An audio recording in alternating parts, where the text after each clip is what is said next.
ചിത്രത്തിൻ്റെ തുടക്കത്തിൽ ജെയിംസ് എന്ന യുവാവിനെ മുഖം മറിച്ച് കൊലപ്പെടുത്താനായി കൊണ്ടുപോകുന്ന രംഗങ്ങളാണ് കാണിക്കുന്നത്. പിന്നീട് ജെയിംസിനെ കുഴിച്ചു മൂടുവാനുള്ള കുഴി അവനോട് തന്നെ വെട്ടുവാനായി മയക്കുമരുന്ന് മാഫിയയിലെ സംഘാംഗം അവനോട് പറയുകയാണ്. ഈ ഒരു സമയത്ത് ജെയിംസ് തന്നെ വെറുതെ വിട്ടുകൂടെ എന്ന് അവനെ കൊലപ്പെടുത്താൻ നിയോഗിച്ചിരുന്ന ആ മനുഷ്യനോട് ചോദിച്ചെങ്കിലും നിന്നെ ഞാൻ കൊന്നില്ലെങ്കിൽ അവരെന്നെ കൊലപ്പെടുത്തും എന്നായിരുന്നു അയാളുടെ മറുപടി. അങ്ങനെ ഗത്യന്തരമില്ലാതെ ജെയിംസ് തോക്കിന് മുന്നിൽ തന്നെ കുഴിച്ചു മൂടാനുള്ള കുഴി കുഴിക്കുകയാണ്. ഈ സമയത്താണ് മുൻപ് അവിടെ കുഴിച്ചു മൂടപ്പെട്ടിരുന്ന ഒരു മനുഷ്യൻ്റെ കൈ ജെയിംസ് കാണാനിടയാവുന്നത്. അയാൾക്കെപ്പോഴും ജീവനുണ്ടായിരുന്നു എന്നുള്ള വസ്തുത ജെയിംസിനെ ഞെട്ടിച്ചു. ഉടനെ മയക്കുമരുന്ന് സംഘാംഗം ജെയിംസിനെ വെടിവെക്കാൻ ആരംഭിച്ചു. പക്ഷേ ആ ഉണ്ടകളൊന്നും ജെയിംസിൻ്റെ ശരീരത്തിലേറ്റിരുന്നില്ല. അതോടെ കൊലയാളി ജെയിംസിന് നേരെ ചാടി വീണെങ്കിലും ജെയിംസ് അയാളുടെ കയ്യിൽ നിന്നും തോക്ക് തട്ടിയെടുത്ത് ആ കൊലയാളിയെ വെടിവെച്ച് കൊലപ്പെടുത്തി. ഉടൻ തന്നെ ജെയിംസ് മണ്ണുമാന്തി അതിനിടയിൽ പെട്ടിരുന്ന മനുഷ്യനെ പുറത്തെടുത്തു. ജീന എന്നു പേരുള്ളൊരു യുവതിയായിരുന്നു അത്. പിന്നീട് ജെയിംസ് മയക്കുമരുന്ന് സംഘാംഗത്തിൻ്റെ കാറിൽ ജീനയെയും കൂട്ടി അവിടെ നിന്നും രക്ഷപ്പെടാനായി ശ്രമിക്കുകയാണ്. എന്നാൽ ജീന വാഹനം സ്റ്റാർട്ടാക്കിയതും അതിനുള്ളിൽ സ്ഥാപിച്ചിരുന്ന ബോംബ് പൊട്ടി ആ കാർ ഒരു അഗ്നിഗോളമായി മാറുകയാണ്. വസ്ത്രങ്ങളെല്ലാം കത്തിപ്പോയെങ്കിലും പരിക്കുകളൊന്നുമില്ലാതെ ജീനയ്ക്കൊപ്പം ജെയിംസിനും ആ കാറിൽ നിന്നും രക്ഷപ്പെടാനായി സാധിച്ചു. അതോടുകൂടി ജെയിംസിന് ഒരു കാര്യം വ്യക്തമായി, ജീന സൂപ്പർ പവറുള്ള മരണമില്ലാത്തൊരു യുവതിയാണ്. മാത്രവുമല്ല അവളെ സ്പർശിച്ചു നിൽക്കുന്ന വ്യക്തികൾക്കും അപകടങ്ങളൊന്നും സംഭവിക്കില്ല എന്നുള്ളതായിരുന്നു ജീനയുടെ മറ്റൊരു പ്രത്യേകത. വെടിയേറ്റ സമയത്തും സ്ഫോടനമുണ്ടായ സമയത്തും താൻ രക്ഷപ്പെട്ടത് ആ നേരത്ത് തൻ്റെ ശരീരത്തിൽ ജീനയുടെ സ്പർശനമുണ്ടായിരുന്നത് കൊണ്ടാണെന്ന് ജെയിംസിന് ബോധ്യമായി. അതിനാൽ തന്നെ ജെയിംസ് തനിക്കിനി അപകടങ്ങളൊന്നും സംഭവിക്കാതിരിക്കാനായി അവിടെ കിടന്നിരുന്നൊരു വിലങ്ങെടുത്ത് ജീനയുടെയും അവൻ്റെയും കൈകൾ പരസ്പരം ബന്ധിച്ചു. പിന്നീട് കാണിക്കുന്നത് 3 ദിവസങ്ങൾക്ക് മുൻപുള്ള രംഗങ്ങളാണ്.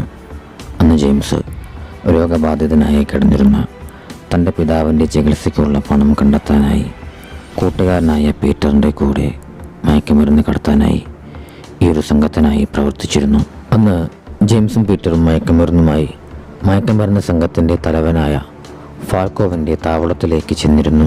പ്രതിഫലം വാങ്ങാനായി പിന്നീട് പീറ്റർ ഫാൽക്കോവിൻ്റെ താവളത്തിനകത്തേക്ക് ചെന്നു. പിന്നീട് ഫാൽക്കോവിൻ്റെ സംഘാംഗങ്ങൾ വന്ന് അവരങ്ങോട്ടേക്ക് കൊണ്ടുവന്നിരുന്ന ട്രക്ക് താവളത്തിനകത്തേക്ക് കൊണ്ടുപോയി. പ്രതിഫലം ചോദിച്ചവിടെ നിന്നിരുന്ന ജെയിംസിനെ പിന്നീട് അവർ ചാക്കുകൊണ്ട് തല മൂടിക്കെട്ടി കൊല്ലാനായി കൊണ്ടുപോവുകയായിരുന്നു. രക്ഷപ്പെട്ട് തിരികെ വരുന്ന സമയത്ത് ജെയിംസ് പീറ്ററിനെ ഫോണിൽ വിളിക്കുകയും തൻ്റെ പ്രതിഫലത്തെപ്പറ്റി അവനോട് സംസാരിക്കുകയും ചെയ്തു. പിന്നീട് ജെയിംസ് വാർദ്ധക്യ സഹജമായ അസുഖങ്ങൾ മൂലം ഹോസ്പിറ്റലിൽ കിടന്നിരുന്ന തൻ്റെ പിതാവിനെ കാണാനായി ചെല്ലുകയാണ്. അത്യാസന്ന നിലയിൽ കിടന്നിരുന്ന പിതാവിനോട് അധികം സംസാരിക്കേണ്ടെന്നും പറഞ്ഞ് നേഴ്സ് അവനെ തിരിച്ചയച്ചു. ഇരുവരും അവിടെ നിന്നും തിരികെ വരുന്ന സമയത്ത് നിയന്ത്രണം വിട്ടൊരു വാഹനം അവരെ ഇടിച്ചു തെറിപ്പിച്ചു. ജീനയുടെ കൈയോട് ബന്ധിച്ചിരുന്നതിനാൽ ജെയിംസിനെ ഒന്നും തന്നെ സംഭവിച്ചിരുന്നില്ല.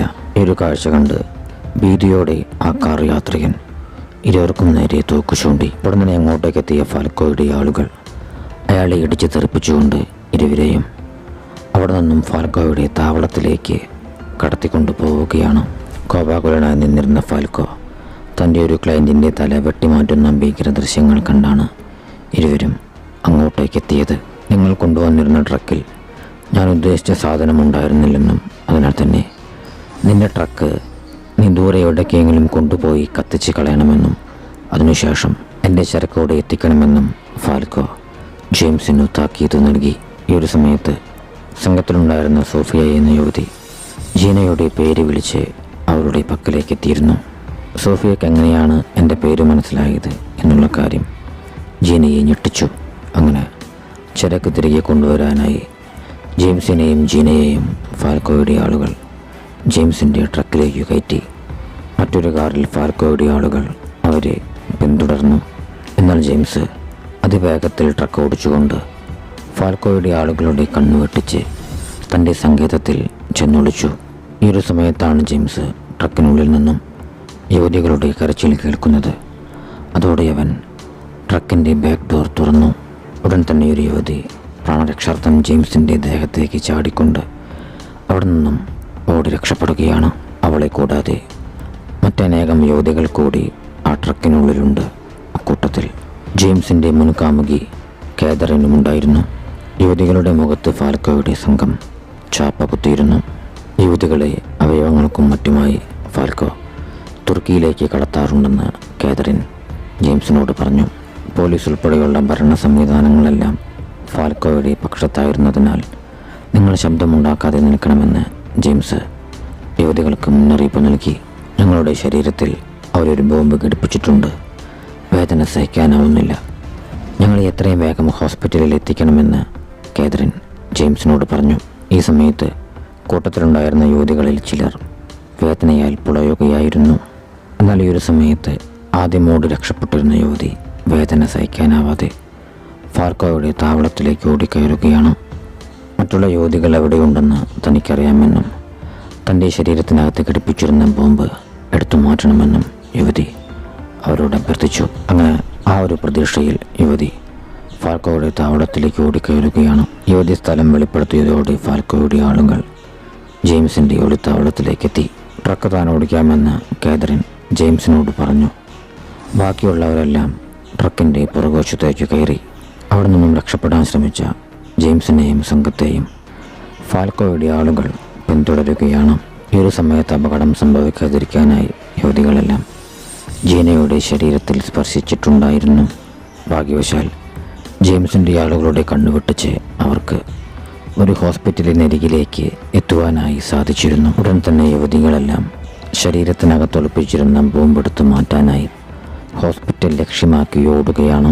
ജെയിംസിനോട് നന്ദി പറഞ്ഞ് കാതറിനും അവർക്ക് പുറകെ ഓടി. എന്നാൽ ഈ ഒരു സമയത്ത് ഫാൽക്കോയ്ക്ക് വേണ്ടി പ്രവർത്തിച്ചിരുന്ന ഒരു ചെറിയ പെൺകുട്ടി ഒരു റിമോട്ട് അവരെ ഒറ്റിക്കൊടുത്തിരുന്ന യുവതിക്ക് കൊടുത്തുകൊണ്ട് അത് ഓണാക്കാനായി പറയുകയാണ്.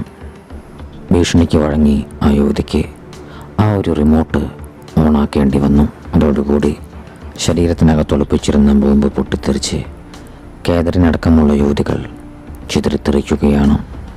ഈ ഒരു ഭീകരമായ കാഴ്ച കണ്ട് ഞെട്ടിത്തെറിച്ച് നിന്നിരുന്ന ജെയിംസിനെയും ജീനയെയും ഫാൽക്കോയുടെ ആളുകൾ പിടികൂടി. ഈ ഒരു സമയത്ത് അവരെ ഒറ്റിക്കൊടുത്തിരുന്ന യുവതിയും ഫാൽക്കോയുടെ സംഘാംഗമായ കുട്ടിയുടെ മുൻപിൽ വെച്ച് മരണത്തിന് കീഴടങ്ങിയിരുന്നു. അങ്ങനെ അവർ ജെയിംസിനെയും ജീനയെയും ഫാൽക്കോയുടെ താവളത്തിൽ തടങ്കലിലാക്കുകയാണ്.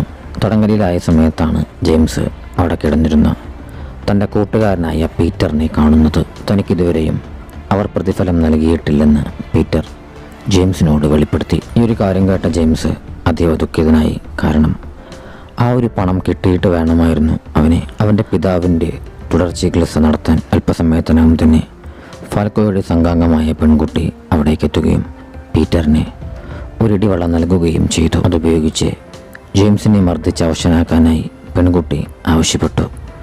ഗത്യന്തരമില്ലാതെ പീറ്ററിനെ ജെയിംസിനെ ഇടിക്കേണ്ടി വന്നു. അങ്ങനെ ക്രൂരമായ പീഡനമേൽക്കേണ്ടി വന്ന ജെയിംസ് ക്ഷീണിച്ച അവശനായി താഴെ വീണു. ഈ ഒരു കാഴ്ച കണ്ട് ആ പെൺകുട്ടി പൊട്ടിച്ചിരിക്കുകയായിരുന്നു.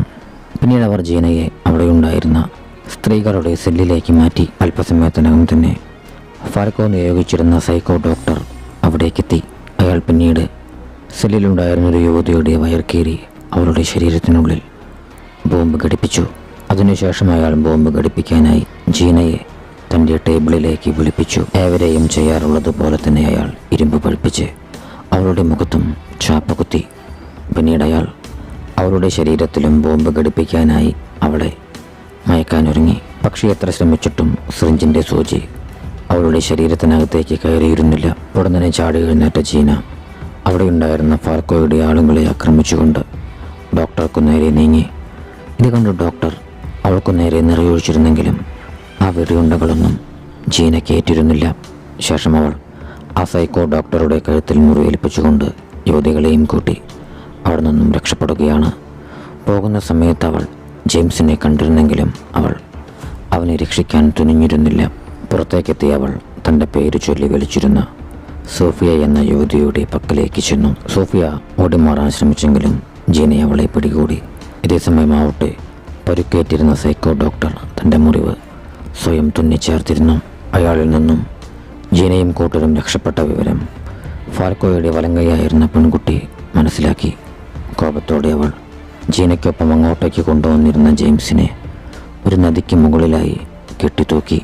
വേലിയേറ്റ സമയത്ത് പുഴയിലെ ജലനിരപ്പ് ഉയരുമെന്നും നീ അങ്ങനെ മുങ്ങിച്ചാകുമെന്നും ആ കുട്ടി ജെയിംസിനോട് പറഞ്ഞു. ഇതേ സമയത്താവട്ടെ സോഫിയ താൻ എടുത്തിരുന്ന കുറച്ച് ഫോട്ടോസ് ജീനയെ കാണിക്കുകയായിരുന്നു. ജീനയുടെ ചിത്രം വരയ്ക്കുന്ന ഒരു വൃദ്ധയുടെ ഫോട്ടോയായിരുന്നു അതിലുണ്ടായിരുന്നത്. ആ വൃദ്ധയെക്കുറിച്ച് ജെയിംസിന് അറിയാമെന്നും പറഞ്ഞുകൊണ്ട് അവനെ കെട്ടിയിട്ടിരിക്കുന്ന സ്ഥലം സോഫിയ ജീനയ്ക്ക് പറഞ്ഞു കൊടുത്തു. ആ വൃദ്ധയെ കണ്ടെത്തിയാൽ മരണമില്ലാത്ത തന്നെ പറ്റിയുള്ള രഹസ്യങ്ങൾ മനസ്സിലാക്കാൻ സാധിക്കുമെന്ന് ജീന കരുതി. ഈ ഒരു സമയമായപ്പോഴേക്കും ജെയിംസിൻ്റെ തല പൂർണ്ണമായും വെള്ളത്തിൽ മുങ്ങിക്കഴിഞ്ഞിരുന്നു. ഈ ഒരു നേരത്ത് വെള്ളത്തിനടിയിലൂടെ ജീന അവൻ്റെ പക്കലേക്കെത്തി അവൻ്റെ ശരീരത്തിൽ സ്പർശിച്ചു. അതിനാൽ തന്നെ ജെയിംസിനെ വെള്ളത്തിനടിയിലും അതിജീവിക്കാനായി കഴിഞ്ഞു. ജെയിംസ് മരിച്ചെന്നും കരുതി പെൺകുട്ടി തൻ്റെ ആളുകളുമായി അവിടെ നിന്നും തിരിച്ചുപോയി. അതോടെ ജീന ജെയിംസിൻ്റെ വിലങ്ങുകളഴിച്ച് അവനെ കരയിലേക്ക് എത്തിച്ചു. എനിക്കിപ്പോൾ ഏകദേശം 90 വയസ്സായെന്നും എനിക്ക് വാർദ്ധക്യവും മരണവുമില്ലെന്നും സാധാരണ മനുഷ്യനെ പോലെ ജീവിക്കാനാണ് തനിക്ക് താല്പര്യമെന്നും ജീന ജെയിംസിനെ അറിയിച്ചു. ഫോട്ടോ കണ്ടതോടെ ജെയിംസ് അവളെയും കൂട്ടി തൻ്റെ പിതാവിനെ അഡ്മിറ്റ് ചെയ്തിരുന്ന ഹോസ്പിറ്റലിലേക്ക് പോവുകയാണ്. അവിടെയായിരുന്നു ജെയിംസ് ആ ഒരു വൃദ്ധയെയും കണ്ടിരുന്നത്. എന്നാൽ ഈ ഒരു സമയത്ത് ഫാൽക്കോയും പെൺകുട്ടിയും ഇരുവരെയും അന്വേഷിച്ച് ആ ഒരു ഹോസ്പിറ്റലിലേക്ക് എത്തിയിരുന്നു. അതേ നേരം ജീന വൃദ്ധയുടെ പക്കലേക്കെത്തി തന്നെ പറ്റിയുള്ള രഹസ്യം ചോദിച്ചറിയുകയാണ്. അല്പസമയത്തിനകം തന്നെ ജെയിംസ് തൻ്റെ പിതാവിനെ താങ്ങിയെടുത്ത് അവിടേക്ക് കൊണ്ടുവന്നു. ഉടനെ ഇരുവരെയും കൊലപ്പെടുത്താനായി ഫാൽക്കോയുടെ ആളുകൾ തോക്കുമായി ഹോസ്പിറ്റലിലേക്ക് ഇരച്ചു കയറി. ഇത് കണ്ട് ജെയിംസിൻ്റെ പിതാവിനെ ശുശ്രൂഷിച്ചിരുന്ന നേഴ്സ് അക്രമികളിൽ ഒരാളെ അടിച്ചു വീഴ്ത്തുകയും അവരുടെ തോക്ക് കൈവശപ്പെടുത്തുകയും ചെയ്തു. ഈ നേരത്തെ വൃദ്ധ ജീനയുടെ ചുവട്ടിൽ ഒരു രഹസ്യം പറഞ്ഞിരുന്നു. മാത്രവുമല്ല തനിക്ക് മരിക്കാൻ സമയമായെന്നും പറഞ്ഞ് വൃദ്ധ അവരുടെ കൂടെ രക്ഷപ്പെടാൻ കൂട്ടാക്കിയിരുന്നില്ല. പിന്നീട് അകത്തേക്ക് കയറിയിരുന്ന അക്രമികളെയെല്ലാം വെടിവെച്ച് കൊന്നുകൊണ്ട് ജെയിംസിൻ്റെ പിതാവിൻ്റെ നേഴ്സ് അവരെയെല്ലാം പുറത്തേക്ക് എത്തിച്ചു. ഉടനെ പുറത്തുണ്ടായിരുന്ന ഫാൽക്കോയും പെൺകുട്ടിയും അടങ്ങുന്ന സംഘം അവർക്കു നേരെ നിറയൊഴിക്കാൻ ആരംഭിച്ചു. അതോടെ നേഴ്സ് ജെയിംസിൻ്റെ പിതാവിനെയും കൂട്ടി മറിഞ്ഞിരുന്നു. ജീനയുടെ കയ്യിൽ സ്പർശിച്ചിട്ടുണ്ടായിരുന്നതിനാൽ അവരുടെ വെടിയുണ്ടകളൊന്നും ജെയിംസിനെ ഏറ്റിരുന്നില്ല. ഈ കാഴ്ച കണ്ട് നേഴ്സിൻ്റെ കയ്യിൽ നിന്നും തോക്ക് വാങ്ങി ജെയിംസിൻ്റെ പിതാവ് ഫാൽക്കോയുടെ പക്കലേക്ക് ചെല്ലുകയാണ്. ജെയിംസ് തടയാൻ ശ്രമിച്ചെങ്കിലും അത് വകവയ്ക്കാതെ അവൻ്റെ പിതാവ് മുന്നോട്ടേക്ക് നീങ്ങി. എന്നാൽ ഫാൽക്കോയും സംഘാംഗങ്ങളും ജെയിംസിൻ്റെ പിതാവിനെ വെടിവെച്ചിരുന്നില്ല. അടുത്തേക്ക് എത്തിയ ജെയിംസിൻ്റെ പിതാവിനെ ബോസ് എന്നാണ് ഫാൽക്കോ അഭിസംബോധന ചെയ്തിരുന്നത്. ഈ ഒരു സമയത്താണ് ജെയിംസിൻ്റെ പിതാവാണ് ആ കൊല്ലസംഘത്തിൻ്റെ ലീഡർ എന്നുള്ള ഞെട്ടിപ്പിക്കുന്ന സത്യം വെളിപ്പെടുന്നത്. എൻ്റെ മകനെ നിങ്ങൾ കൊല്ലാൻ ശ്രമിച്ചെന്നും പറഞ്ഞ് ജെയിംസിൻ്റെ പിതാവ് ഫാൽക്കോയെയും പെൺകുട്ടിയെയും വെടിവെച്ച് കൊലപ്പെടുത്തി. ഞെട്ടലോടെ സത്യങ്ങൾ തിരിച്ചറിഞ്ഞ ജെയിംസ് തൻ്റെ പിതാവിൻ്റെ കൂടെ ഉണ്ടായിരുന്നത് നേഴ്സല്ലെന്നും അദ്ദേഹത്തിൻ്റെ അംഗരക്ഷകയായിരുന്നുവെന്നും മനസ്സിലാക്കി. ഞാൻ നിന്നെ പരീക്ഷിക്കുകയായിരുന്നുവെന്നും എൻ്റെ പരീക്ഷണങ്ങളിലെല്ലാം നീ വിജയിച്ചുവെന്നും ഇനി നീയാണ് ഈ സാമ്രാജ്യത്തിൻ്റെ തലവനെന്നും ജെയിംസിൻ്റെ പിതാവ് അവനോട് പറഞ്ഞു. നിന്റെ കൂടെയുള്ള അനശ്വരമായ ശക്തിയുള്ള ഈ പെൺകുട്ടിയെ എനിക്ക് തരണമെന്നും അതുവഴി വാർദ്ധക്യ സഹജമായ എൻ്റെ സുഖങ്ങൾ മാറ്റാൻ കഴിയുമെന്നും പിതാവ് അവനെ അറിയിച്ചു. എന്നാൽ തൻ്റെ പിതാവിൻ്റെ നീചമായ പ്രവൃത്തികൾക്ക് കൂട്ടുനിൽക്കാൻ ജെയിംസിന് താല്പര്യമുണ്ടായിരുന്നില്ല. അവൻ പിതാവിനെ തള്ളിയിട്ടുകൊണ്ട് ജീനയെയും കൂട്ടി അവിടെ നിന്നും പോവുകയാണ്. ഇത് കണ്ട് രോക്ഷാകുലനായ പിതാവ് അവനു നേരെ നിറയൊഴിച്ചെങ്കിലും ജീനയെ സ്പർശിച്ചിട്ടുണ്ടായിരുന്നതിനാൽ അവന് ഒന്നും തന്നെ സംഭവിച്ചിരുന്നില്ല. ഈ ഒരു സമയത്തും സാധാരണ മനുഷ്യനെ പോലെ ജീവിക്കാൻ ആഗ്രഹിച്ചിരുന്ന ജീന അവളെ പറ്റിയുള്ള രഹസ്യങ്ങൾ കണ്ടുപിടിക്കാനുള്ള ഒരുക്കത്തിലായിരുന്നു. പിറ്റേന്ന് സോഫിയ സംഭവ സ്ഥലത്തേക്കെത്തി വെടിയേറ്റ് കിടന്നിരുന്ന ഫാൽക്കോയുടെ ഫോട്ടോ എടുത്തു. എന്നാൽ പെൺകുട്ടിയുടെ ഫോട്ടോ എടുക്കാൻ ശ്രമിക്കുന്ന സമയത്ത് ജീവൻ ബാക്കിയുണ്ടായിരുന്നവൾ ദേഷ്യത്തോടെ അലറുകയാണ്. ഈ ഒരു രംഗത്തോടു കൂടി ചിത്രം അവസാനിക്കുന്നു.